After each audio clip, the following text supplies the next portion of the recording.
Bills Mafia. We know there's only one topic every day, all Bills all the time. And now Matt Bovee and Sal Capaccio are going really deep, talking Bills all year long, because it's always game day in Buffalo.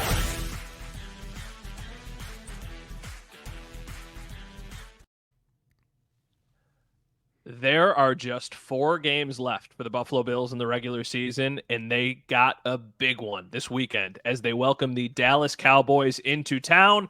For the last couple weeks, we did not know if this team is going to make the playoffs. We still don't know if they're going to make the playoffs, but they could really help their chances with a win on Sunday. What's up, everybody? Welcome back to another episode of It's Always Game Day in Buffalo. Matt Bovee, Sal Capaccio, and right off the bat, we are getting to the Cowboys. We are joined by Bryan Broaddus from Love of the Star podcast out in Dallas. Bryan, thank you for joining us ahead of what, at least in Buffalo, is a pretty big game.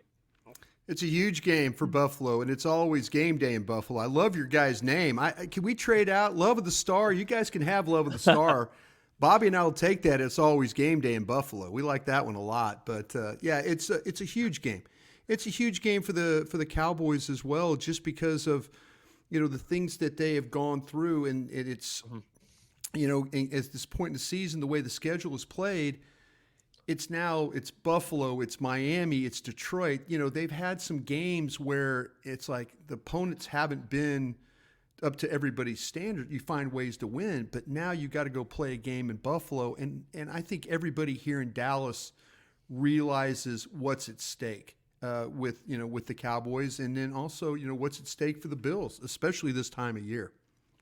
Yeah, and the Cowboys have the Bills, then they have the Dolphins right after that. So they're going to run through the top of the AFC East. But in the meantime, really, they don't fear anybody right now the way they're playing. I mean, there's an argument to be made that the Cowboys are playing the best football in the NFL. The only team that might make that argument is the 49ers on top of them. But they look like the class of the NFC specifically, maybe even the all of the NFL. What's been happening right for them? Why are they so tough to play against over the last several weeks? And, what they're doing to these teams that they're going up against. Well, I'll tell you what, guys, there was time where they put a lot into this game against San Francisco. When the schedule came out, week 5, it's the 49ers, Dallas going to get revenge, playoff games, everybody's talking about it. And they went to San Francisco or Santa Clara and just got their ass handed to them, and just to put it nicely. And the offense wasn't very good. It got completely shut down. They couldn't get the ball to CeeDee Lamb. They couldn't get the ball to Brandon Cooks. Ferguson, the tight end, wasn't developing like everybody kind of thought he might. Dak was playing very cautious. He didn't want to throw interceptions. Mike McCarthy's play calling wasn't up to snuff. And it was very disappointing. And they had the bye come along. And all of a sudden it's like, Mike McCarthy makes a big deal about what he calls the cross the hall meeting. And it's when the defensive coaches look at the offense and the offensive coaches look at the defense. And I guarantee you what happened here, and I'm trying to get somebody to admit this to me, but I want to believe that Dan Quinn told Mike McCarthy, like, you are easy to stop. You are easy to defend. You are not helping yourself calling plays this way, because it was if you believe in metrics, and there's a lot of people out there that believe in the metrics, and you're looking at this and you're saying Dallas was near the bottom of the league in air yards. The ball just wasn't going downfield. Richardson, the quarterback in Indianapolis, him and Dak were near the bottom of the list for air yards, and it was slants, it was underneath stuff, it was just hard to watch, and they really weren't running the ball. The right tackle, was coming off the knee injury. There was no cohesiveness at all to their offensive line. But it was after that bye that they kind of sat down and said, okay, we've got to open things up, or we've got to play different. And now what you're seeing with Dallas is route combinations. You see, Ferguson, I mentioned him, the tight end, he will run a combination route with Cooks out of the slot, and they find a way to get Lamb involved. So now you've got bunch formations, 3 wide receiver packages, 2 out, 1 up, seam routes they're running. They're trying to take advantage of what these defenses are giving them in a way that, like, they're attacking. And it's not, before it was very much kind of a reactionary offense. Now it's an attacking offense, and Dak is not turning the ball over. And the line is played together. Tyron Smith, once again, is playing at a high level. The right tackle, Terrence Steele, has kind of gotten back into, he was awful in Philadelphia in week 9. Last week in this last game against Philadelphia, one of the better games he's played. So this line is coming together. They're finding a little traction in the running game. It's nothing spectacular, but they're finding a little bit of that. But the quarterback has just been playing at such a high level, and it's been the receivers, the skill guys getting open. And getting open because you're starting to see the Cowboys offensively, Mike McCarthy, attacking defenses. And I think that's been the biggest difference. They went from a team that just was kind of just playing in a shell to playing like, okay, we got to open this thing up if we have a chance to win these games. So the offense is playing at a level that probably is not being matched by any team in the NFL right now. And we'll talk a little bit more about that in a second. But defensively, because, from the outside observer, obviously, Micah Parsons, right. Stephon Gilmore, especially here in Buffalo. Obviously, Trayvon Diggs is injured, but we're very familiar with him because of his brother here. Right. But is that a unit that's playing up to the standard that there was before the season? Or is that something that could potentially be certainly not a mismatch, but an area where the Bills are able to put up some points, are able to move the ball? The way the Bills play, and and we watch the Bills because the national games and stuff like that. You get to see, and trust me, there's utmost respect for the Buffalo Bills. You could look at their roster and see that, and I know the guys over there, the scouts and front office guys with the Cowboys, when they're breaking down the Bills, it's a lot different talk. Sometimes you talk to them and it's like, well, we can do this and do it. No, there's that respect that you have to, and absolutely, yeah, the Cowboys, it was really clear that the Seattle Seahawks with the receivers, they had 3 outstanding receivers, and then last week, Philadelphia with their receivers, if you've got receivers that are playmakers, it gets tough for Dallas. I mean, Gilmore is now having to travel. He's having to travel to make up for, because Deron Bland, as many interceptions as Bland was getting, Seattle just basically said with DK Metcalf, you're not good enough to cover him. Yeah. And it turned into, but Dallas was fortunate to get some 4th down stops. It was a tough, tight game all game. And so, you look at Buffalo and what they present, the problems that they can present to you. And Dallas at times has had trouble dealing with running game. When Dallas, when they have problems in the running game is when they jump around blocks or they don't fit or the safety doesn't come down. And Dallas plays a lot of dime package because they don't have depth at linebacker. So all of a sudden, you got smaller guys playing linebacker, and now if you're a team that wants to try and bully Dallas, you could do that. Bell and those guys and Clark and those guys play tough, but there's times where you see second level blocks and things open up. So yeah, you very well can move the ball in the Cowboys. Where Dallas hurts you though is if all of a sudden they make you one dimensional and they turn you into, and Dallas scores at home especially scores a ton of points. And they put you in a pressure where you can't run the ball. You have to throw to get back in the game. Yeah. And their front, when it comes to what Dan Quinn does with his front, it's pretty impressive. And there's always going to be a 5th or 6th rusher. And when you move Parsons around, that tests the blocking schemes of the opponents.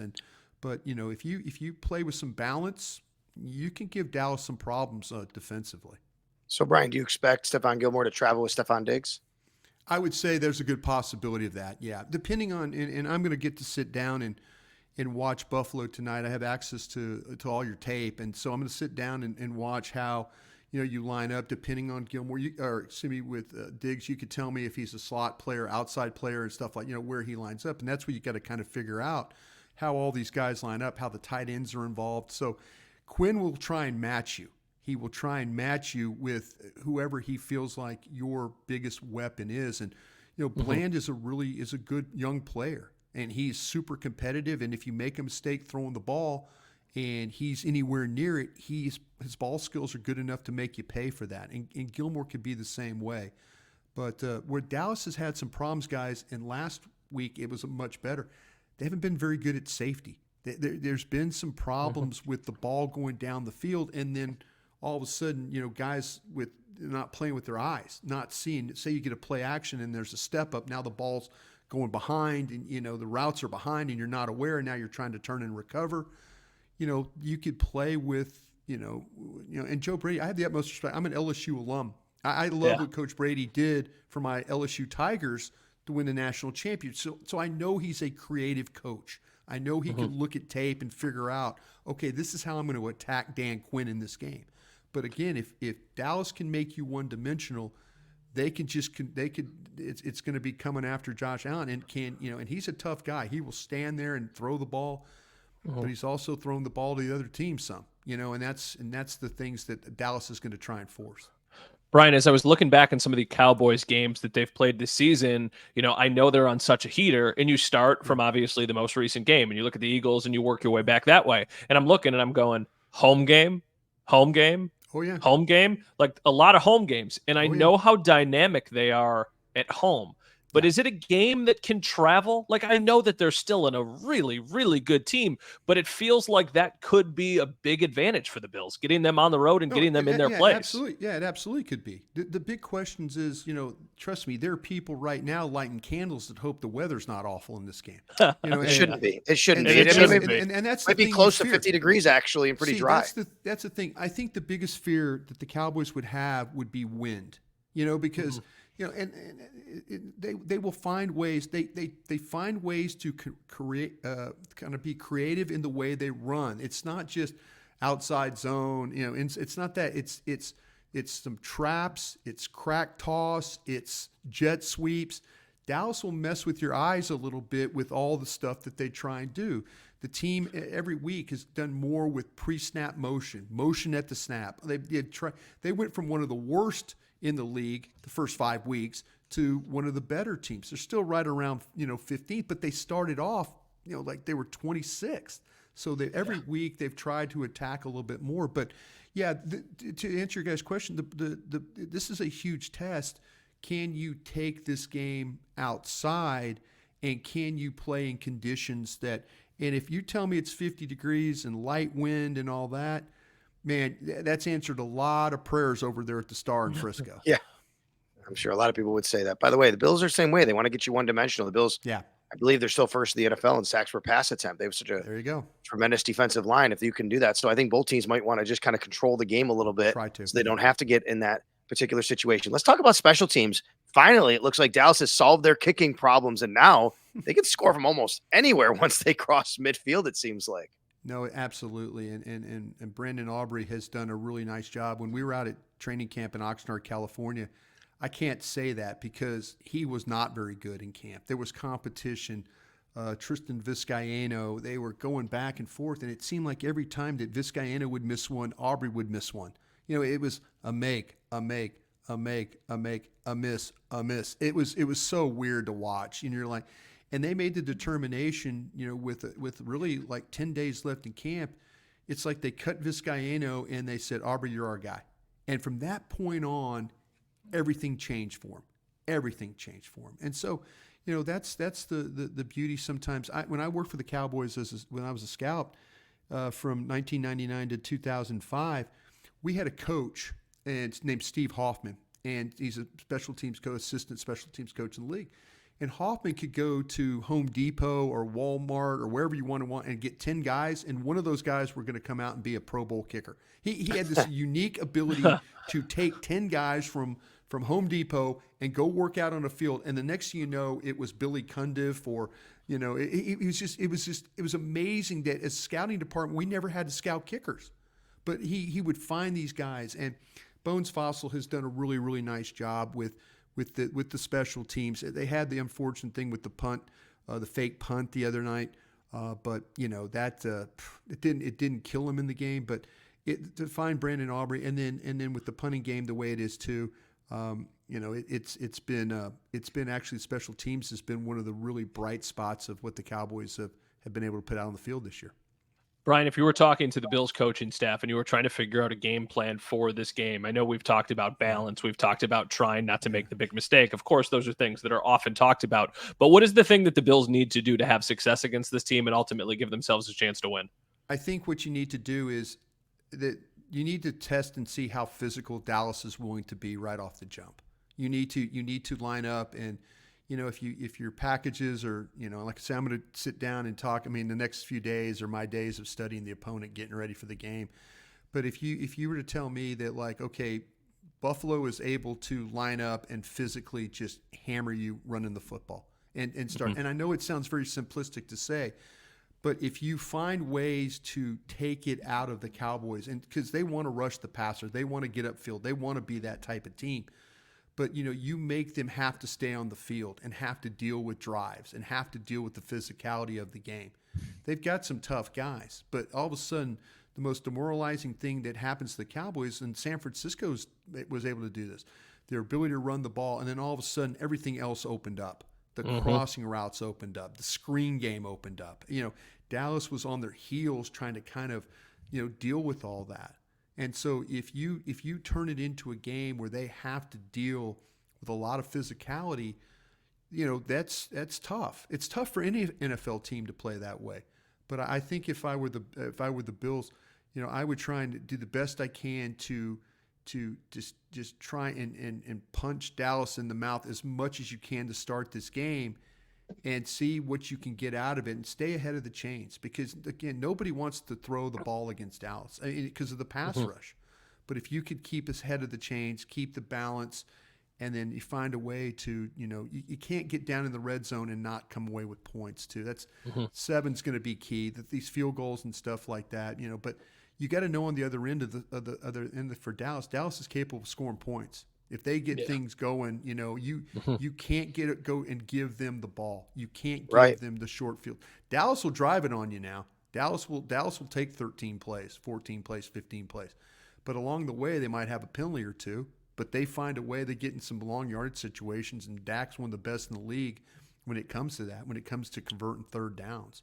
So, but my thing offensively was, I think you just got to protect the football, but if you make it a really, really physical game and see how Dallas will respond to that.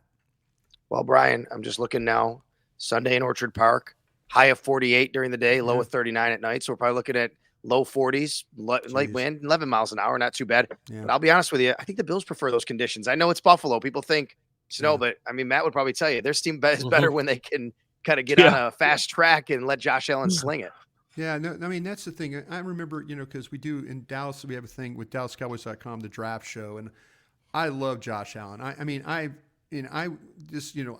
seen him play so much, like in Wyoming and scouting and stuff like that, and I was super impressed. I thought it was the perfect team for him to go to. I just said, this is the right player. This guy was built. He goes from Laramie, Wyoming to Orchard Park, New York. It just seemed like the right fit. But yeah, you want to see conditions. We all the snow games. Trust me, I worked in Green Bay for 5 years and watched the snow and -9 degrees, and you're trying to survive the game. Not me. I'm on the sidelines every game. I'd prefer very good conditions. Yeah, that's what I'm saying. You just don't want to. You want to be able to see both teams have a chance. If you have to deal with a little wind and all that, that's fine. But the rain or anything else to deal with that's kind of something that I don't think either team really want to deal with that very much. But if that's the case of the forecast, Dallas catches a huge break, because when you looked at that schedule in April or May, you were probably going, okay, trip to Buffalo in December, probably not going to be very, very good. So you mark, that's an L. You put L there, and you, like when you go win, L, and then move on to the next game for sure. Bryan, the last one for me is just big picture about the Cowboys.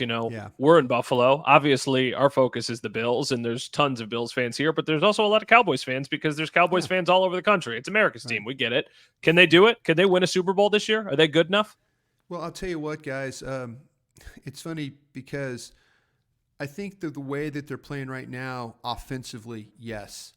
Defensively, there's still some things you're probably going to worry about. I just feel that 49er game is so fresh in my mind right now. Yeah. And I know it happened. But the teams you have to get through, I mean, I think Dallas can handle Seattle. I think they can handle,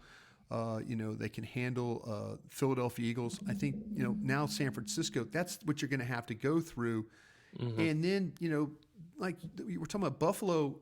To me, Buffalo's a team I wouldn't want to play if Buffalo gets into this. If the Buffalo gets into this tournament, and I'm not saying it because I'm on your podcast right now. Yeah, I'm saying it because legitimately, you look at that team and you're going, I don't want to deal with this crap.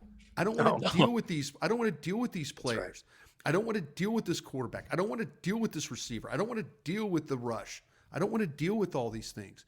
So yeah, to answer your question, can they get through the Super Bowl? Yes, they can. They absolutely can. With the way the NFC looks right now, they absolutely can. We'll see on the flip side of things. Kansas City's not as good as they were. They don't have the skill guys. Cincinnati losing their quarterback, that's huge. I'm not going to sit there and bet against the Bills if they get into this thing. I'm just not. It's an experienced team, experienced coach, and it's a team that kind of, to me, can figure it all out. And then now you're really dangerous that way. And we've seen teams with wild card records find ways to just keep winning games, and playing at your place is a hard place, but your team will travel. I've seen it travel before. Yeah. So it's going to be a tough game. I'm looking forward to it because I'm looking to see how Dallas is going to respond. Because if they don't respond well, it's going to be a very tough narrative for them. It's going to be, the Miami would be the next week, and it's like, well, Miami's looked like this and that. Miami hadn't beaten anybody. Oh, okay. But these next two games are going to, actually the next three games are going to tell you a lot about the Dallas Cowboys, much like the games that you guys got left as well are going to tell you about your football team. Cowboys 7-0 at Jerry World, 3-3 on the road. Big test on Sunday. Bills, huge. Cowboys. Bryan Broaddus of Love of the Star and Dallas Radio. Great stories too. We were talking off the air. It's good to get to know you. Good to meet you, man. Thanks for joining us today. No, and happy birthday. Happy birthday. We're talking on your birthday. You took time out on your birthday. It's the holidays. Happy holidays. Yeah. We feel like we're taking up your time here. Nah, man, you guys are all good. And I do appreciate you having me on. You guys do a hell of a job. It should be a lot of fun. It should be a very interesting game. A team that you don't see all that much. Yeah. But two teams that really need to get this one and then get to the next one. And so that's what's going to make this one fun. Thanks a lot, Brian. I appreciate you. Thank you, guys. Thanks, Have Brian. a good one. Enjoy the game this weekend. Okay. You too. All right. You too. Thank you. Bryan Broaddus of Love of the Star. All right, Sal Capaccio, Matt Bove. It's always game day in Buffalo. Should be an interesting one. Let's rewind for a minute, Matt. I have you did the pod. I haven't listened yet. Sorry, shame on me. I know. Come on, man. I know. I was on the way back, and then to be honest, I recorded that at like 12:30 in the morning on Monday morning in Missouri. Our own pod, and I didn't even get a chance to listen. Partly because I was dealing with. I have become kind of like public enemy number one in Kansas City in the Bills media here because I'm like, I just think it was. I've tweeted out some things that saying that pointing out it was an offsides on Kadarius Toney, but then what I did was I took the George Brett running after the umpire in 1983 and going crazy and put it next to Patrick Mahomes and going crazy on the sideline and basically had some fun with a meme, and some Kansas City fans didn't like it. I love Kansas City fans. It's a great place, but you have had now. I don't know. You tell me, how much of your pod was that conversation? Because we've heard a lot now over the last 48 hours since we're recording this about that situation. We've seen the reaction from Kansas City. What's your big picture thought on all of that now? That it was a penalty, and that the argument is a stupid one, that even though it was a penalty, it's not always called. And how can you call it in that moment of the game? Like, I feel like their argument the week prior on the no DPI call against the Packers is significantly stronger and more egregious than this one. And you can say, well, look what happened in the play. Well, if you watch the replay, you see the flag thrown the second after the ball is snapped before any of that play even happens. So when I see that and I see the replay and I see the zoomed in view of it, and then I start to see people breaking down all of the other times that players are lined up offsides. Well, listen, I mean, like Dan Orlovsky from ESPN did something where it's like he showed that Tony was lined up offsides like all of these different times throughout the game. But what I want to know is, what if the Bills knew? What if the Bills caught that? What if the Bills knew that and then said something to the official? He's lining up offsides, and they waited and they did it intentionally. Like, I don't know if that's actually what happened, or if they just waited until that moment to call it, or if that one was so egregious that they couldn't not call it. So I just think it's so overblown, and I think it's like typical. The officiating in the NFL stinks. It is inconsistent and it is unreliable. But let's complain about it when it actually stinks, not when they actually make the right call. Right. And if Chiefs fans want to complain about calls made at bad times in games benefiting somebody, well, did you watch the Super Bowl last year? Because you kind of benefited off of the exact same thing and won a Super Bowl because of it. So if you're going to take the one, you have to live with the other. No doubt about it. It's all well said. Their complaint isn't even that it wasn't a penalty. It's but you shouldn't have called it, which is an odd complaint if you know it was a penalty. And let me just explain to everybody here, because I think that the word warning has been used a little bit too liberally and loosely in this situation. Andy Reid came out again. Well, supposed to give a warning. No. The word warning is a little too much. But what does happen though? It is a communication between the officials and the teams and the players. And that happens in everything. I mean, there's communication even about holding, Matt, which is, as you know, you might say to a left tackle, hey, you're getting close there. There might be a communication throughout the game. Hey, buddy, hands, got to watch your hands. I'm going to have to throw that. That can happen during the game. Might not happen, but that's a communication between the officials. They might say to the left tackle, hey, you need to slide up. You've been lined up a little bit too deep. Things like that. They don't have to, but in this situation, here's what everybody's upset about. I played wide receiver. I coach football. I will tell you, you are taught at a very young age at wide receiver, because you're further away from the ball, that when you get out there to line up, because sometimes there's a crown on the field, you're a lot farther away from the ball. It's not as easy as people think. You just should know exactly where the neutral zone is. Yes, you do, but your foot can be a little bit here or there. So what you do is when you get out there, you look over to the official who's on the side and you say, I'm on. You hold up your hand. Am I good? You're not really doing it, Matt, to tell him to see if you're lined up offside. You're doing it to make sure you're not lined up in the backfield, because the official is looking for too many men on the line of scrimmage, or not enough men on the line of scrimmage, I should say. So, and if you're in the backfield, he might say, scoot up, because he's trying to help you not have any illegal formation penalty. He doesn't have to. But sometimes he might tell you, yeah, you're too far over the line. But it's that egregious. He doesn't have to help you. There's no rule that says he has to. There's no warning that has to be given. And when we watched the video of Kadarius Toney, what did he do? He broke the huddle. He looked, and Matt, what he did was he waved and he turned around. That's it. He waved and he turned around. He didn't actually get like a confirmation at all from the official. He didn't have any sort of, as my headphones fell, sorry. He didn't have any, the official didn't look at him. He just looked at him, turned around. He went a step over. That's a penalty. There was no warning that had to be given. There is a communication, but it doesn't matter. Even if you have that communication, there's no requirement for that communication. I mean, he also looked at the ref all the way on the other side of the field, who conceivably wouldn't have been able to see him because he was lined up so far up basically in front of the center. Yes. And if he would have turned the other way and checked there, and that's the guy who threw the flag. So the communication happened with somebody who didn't even probably see him. And also, you communicate to avoid getting the penalty, not even from lining up wrong, but just like when you say, hey, am I good? They're not going to call a penalty on you if they don't say anything. So unless you have that communicate, you know what I mean? Like if you go, hey, I'm good, and they clearly see you and they don't say anything, they're not throwing the penalty there. But if they don't even see you trying to do that, which is what I'm assuming the guy who is closer to him, what happened, they're going to throw the flag. So like, if you want to be mad at somebody, you should be mad at your wide receiver for making, even though it's not a big mistake, a costly mistake. And I was more upset at, first of all, I was upset as a fan, excuse me, a fan of Andy Reid, the guy who I think is one of the greatest of all time. What he does, I really respect him as a coach. For him to kind of take the lead on complaining about it after the game was a bad look and embarrassing for the organization. And then Patrick Mahomes just doubled down. And Patrick, I know he's upset. I get it. He's emotional. Bills fans would be. Players might be.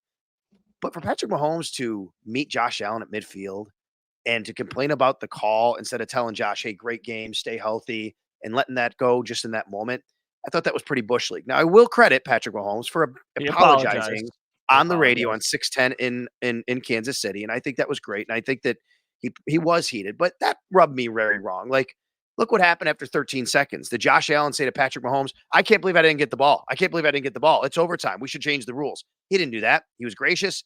He tapped him, said, stay healthy. Good luck. Whatever that conversation was, he went off. That's what bothered me about it. I get it. He apologized since then, but all of that should not have had to happen.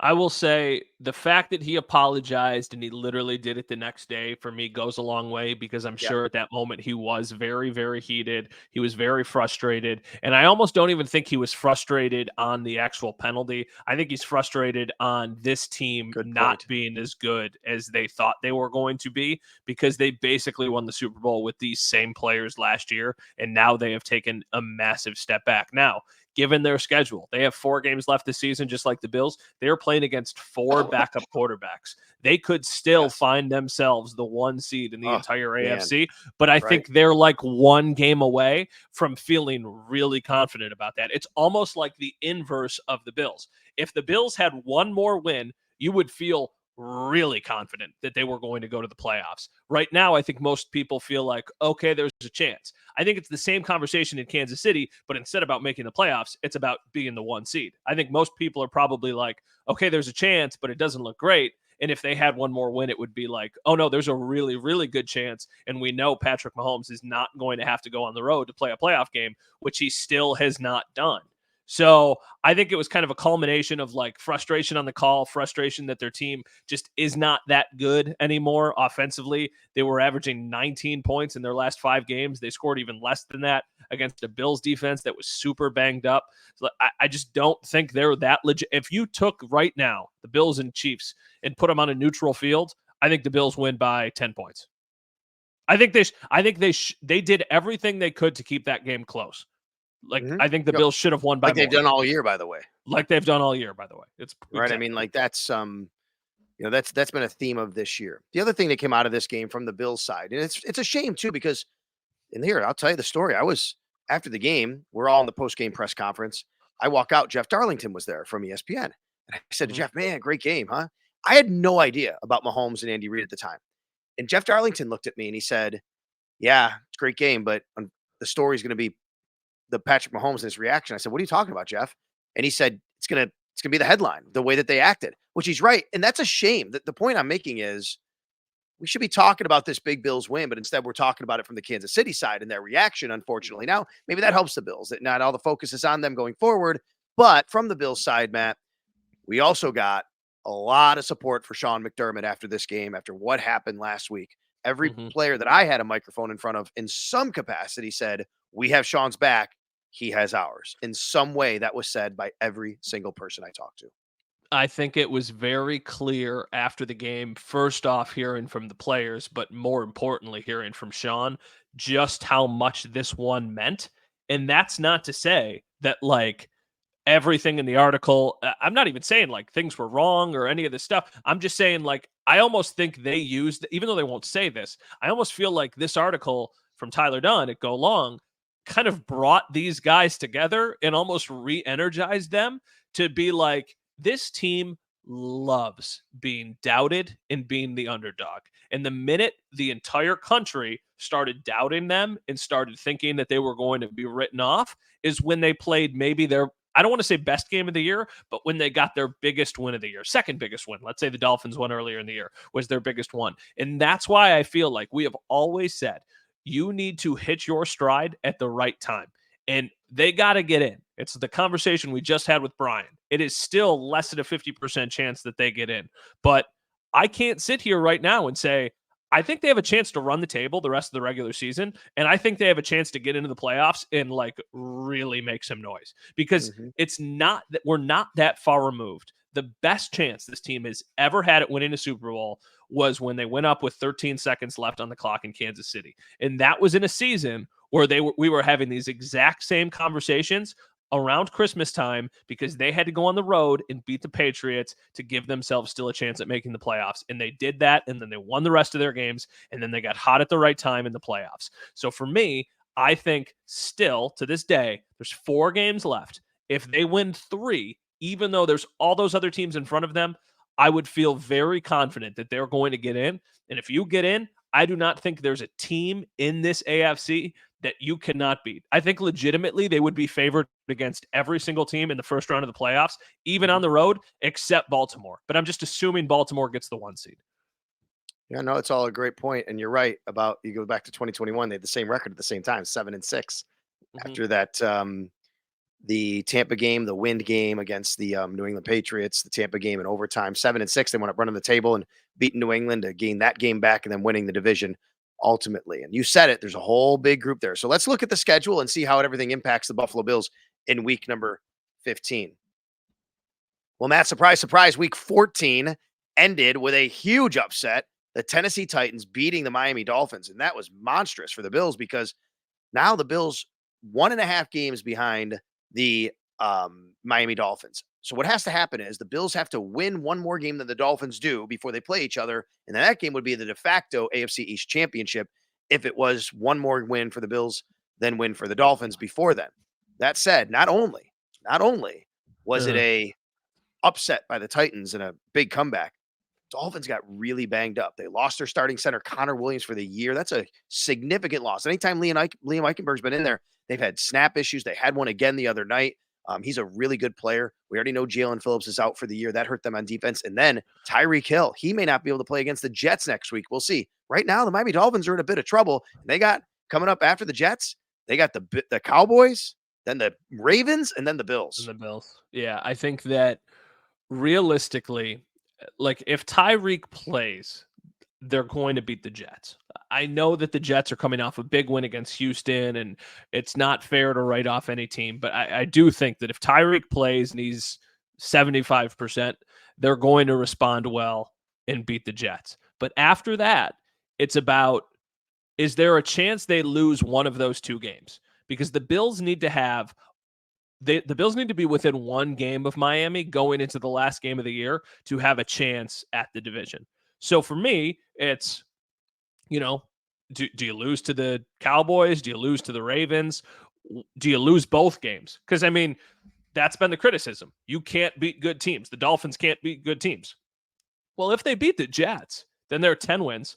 But if they lose their next 2 games, there is absolutely a world where the Bills would be going to Miami even with just 9 wins, but having a chance at winning the division because they would have the tiebreaker. So I don't think if you're the Bills, your best path is still to win the AFC East. I think your best path is just to, get 10 wins and hope that the teams in front of you lose or slip up somewhere. But it's also not off the table. Like there's still a chance here. Right. It's not a great chance, but it's not impossible. No, that's right. And I agree with you that if they go 3-1, I think they get in at 3-1. They go 4-0, they're certainly in. If they get 3-1, I think they're in. Yeah. Especially if they won loss against the Cowboys. You don't want to see that at home against Dallas. I get it, but that would enhance their chances because the other 3 games are AFC, and right now they're behind the because of the tiebreakers. But all these teams are 7-6. Only one team in the playoff race not winning division is above that. That's 8-5 Cleveland. Everybody else is 7-6. So let's run through this. Obviously, Saturday, you'd love for the Vikings to beat the Bengals because it's an NFC team. Nothing lost there if the Vikings do it. We'll see what Nick Mullins can come up with. They're playing the Bengals in Cincinnati. Of course, Saturday night, you'd love for the Lions to beat the Broncos, which is very possible. The Lions are a yo-yo, and they lost last week. Maybe that means they win. But how about that Steelers-Colts game? Who should Bills fans be rooting for? Steelers 7-6, Colts 7-6. You tell me, and then I tell you what I think. I think you root for the I was going to say I think you root for the Steelers because I don't think the Steelers are very good, but they also have a backup quarterback. So I wonder if they're better off just being – the Steelers' remaining schedule is harder than the Colts, though. So for that reason, I might say – Oh, I disagree. Oh, wait. Yes, you're right. No, you're right. I'm sorry. You're right. It is harder than the Colts. I agree. So I would say maybe you root for the Steelers there because I just don't think they're that good. Because I think that they'll have another loss along the way anyway, right? So you might as well give the Colts a loss now because I think even if the Steelers win, I think they're not going to win out because the Steelers, look at their remaining schedule. Yeah, after the Colts, they have the Bengals, the Seahawks, and the Ravens. The Ravens might be playing for the 1 seed. But then because they do have the Bengals next week, that's another one that you have to think about.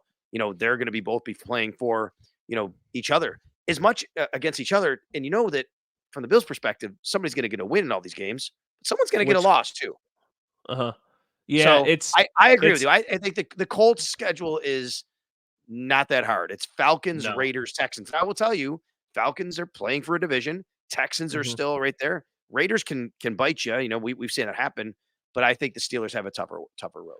I think the biggest threat for the Bills of all of the teams that are separating them in the playoffs are the Broncos, because the Broncos have the head-to-head against the Bills, and they've got a pretty cupcake schedule moving forward. The Broncos' last 4 games: at the Lions, home against the Patriots, home against the Chargers, at the Raiders. So realistically, if they lose to the Lions and still then win their last 3 games, which I think is what's going to happen, they're going to be 10-7. And if the Bills finish 10-7, then the Broncos will have the tiebreaker against the Bills. So in my mind, I'm almost thinking, even though I know Cleveland could still slip up, I'm thinking about this as like Cleveland is going to get in because they're 8-5. I do not see them losing 2 of their last 4 games. And then the Broncos are going to get in. So I feel like all of these jumbled teams are kind of fighting for one spot. The Bills could get some help from the Dolphins if ultimately they slip up.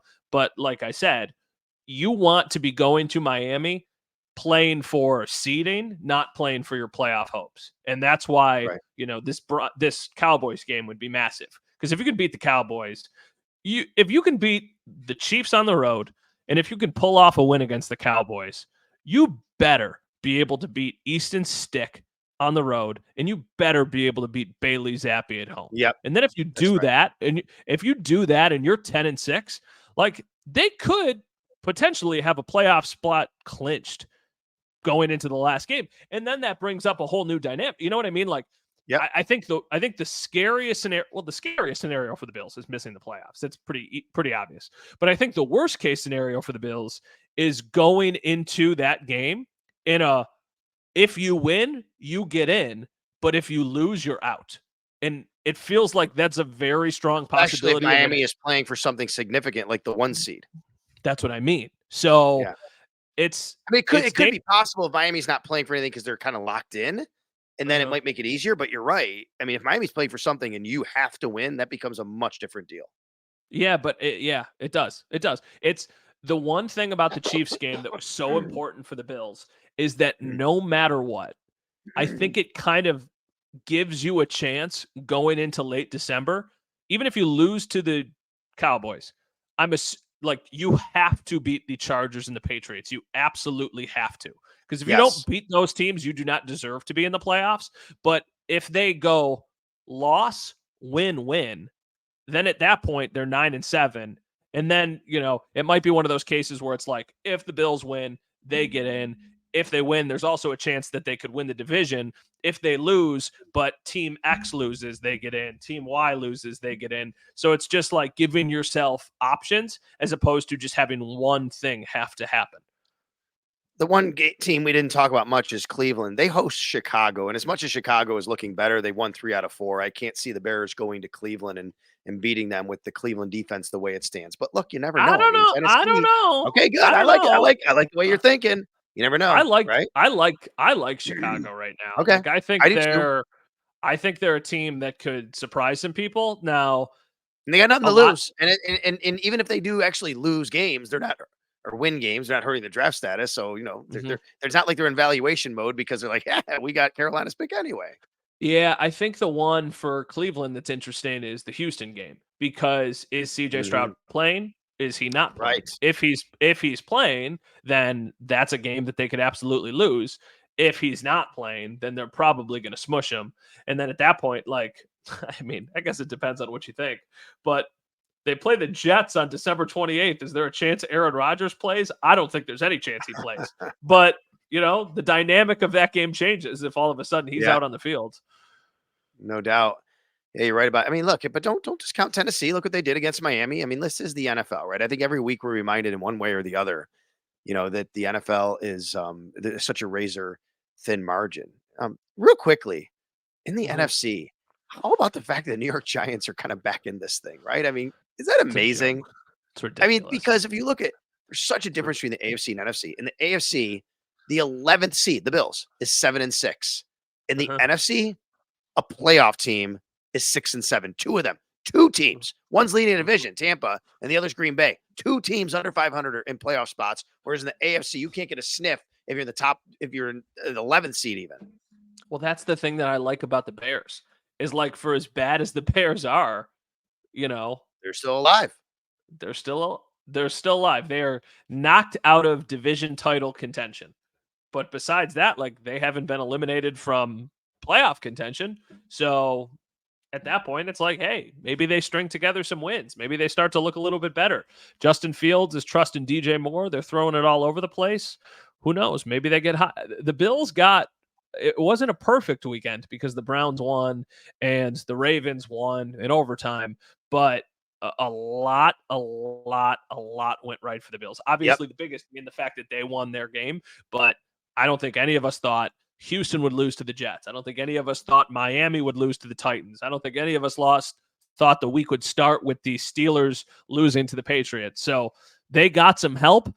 They really could benefit for another week of those things. But at the end of the day, the biggest, most important thing is just go beat the Cowboys. I mean, if this team beats the Cowboys, their chances of making the playoffs, I know mathematically would still only be like 50, 60%, but I would feel like around here, people would start to feel really, really good about their chances.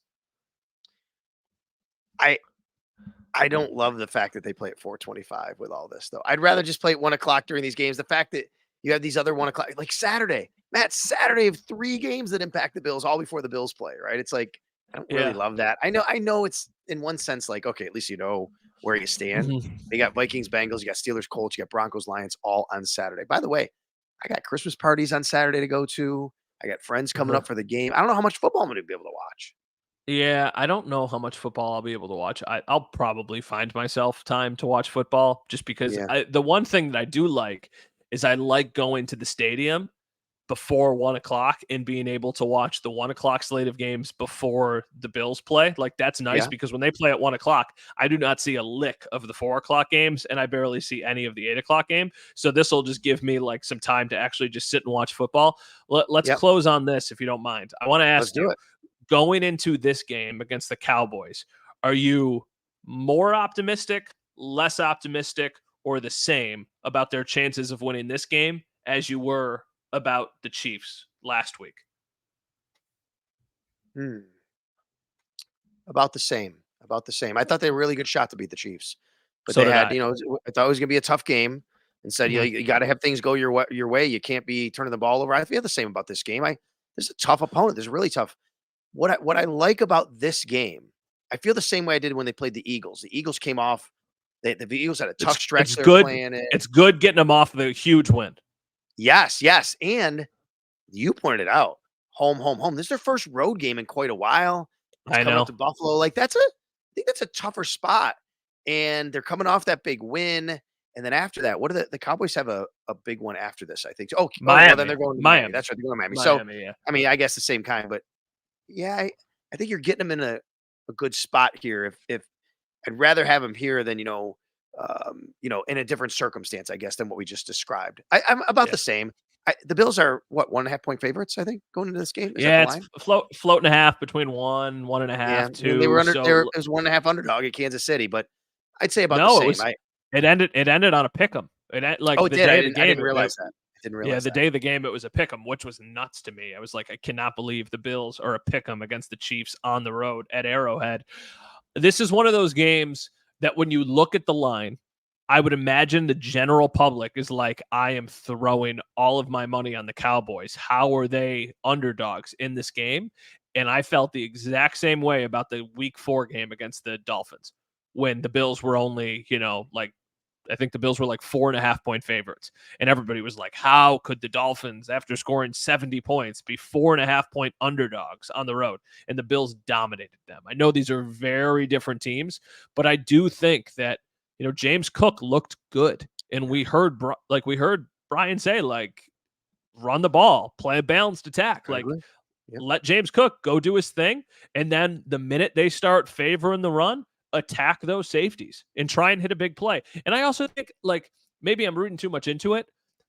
Even though Trayvon is not playing in this game, Stephon Diggs is coming off of a couple games where he has not played up to his standard, and he is going to want to light this team up. He is going to want to hang this over his brother and be like, I'm going to torch your guys. And he also grew up a Cowboys fan. He said that. Yeah, he said he grew up a Cowboys fan. And he said he still is. And with a wink. And I don't know if he meant just because of his brother or whatever that meant, but that was a few weeks ago. But I agree with you 100%. I think Stephon, he maybe he's texting or going to Josh this week and going, dude, I need to have the ball this week. I need to have you know who else needs him to have the ball is Mike, because he's got him in the fantasy playoffs this week, and he needs a really big game from Stephon Diggs. So we said before the show started, before we recorded, like, hey, he has not had a couple good games lately. It feels like he's due for one. And if the weather's 45 and it's not super windy, like, how about you attack Stephon? I think the best case for the Bills fans in this game would be that, one, the Bills win, and two, you have one of those moments where Stephon Gilmore throws up his hands like he's supposed to be getting help from somebody, even though he just did not cover the right guy, and they get a deep touchdown. You remember that, the John Brown game against the Patriots? Remember him throwing his hands up and being like, I just got cooked? Like, that's what you want to see if you're a Bills fan.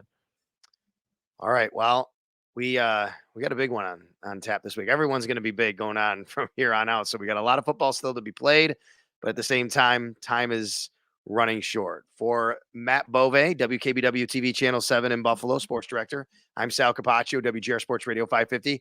Mike Rabier is our producer, doing a great job as usual. And we want to thank Bryan Broaddus. Did a great job. Love of the Star podcast. So go find that as well. Yeah, Matt, I'll see you down at the Bills Stadium this week. Should be a fun one. Absolutely. See you soon.